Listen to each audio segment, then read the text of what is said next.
সারা দুনিয়ার মানুষের সামনে ইসরায়েল রাষ্ট্রটি প্যালেস্টাইনের জনগণের উপরে এক ভয়ঙ্কর গণহত্যা চালিয়ে যাচ্ছে।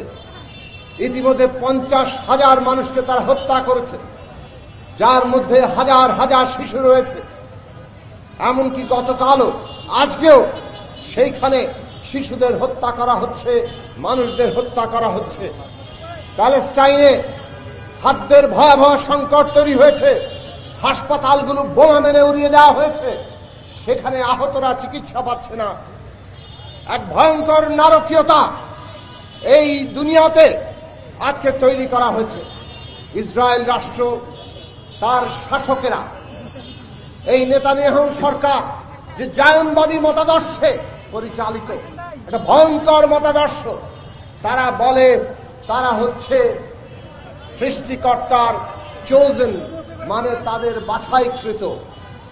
তারা বলে তাদেরকে নাকি এই ভূমি প্রতিশ্রুতি দেওয়া হয়েছে, এটা প্রমিসড ল্যান্ড, এবং ওইখানে থাকার অধিকার, ডিভাইন রাইট তাদের।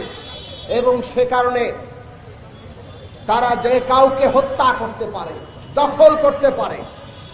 একটা দখলদারি তৎপরতাকে এইভাবে ধর্মের আশ্রয় নিয়ে তারা যে ভয়ঙ্কর মতাদর্শে সজ্জিত হয়েছে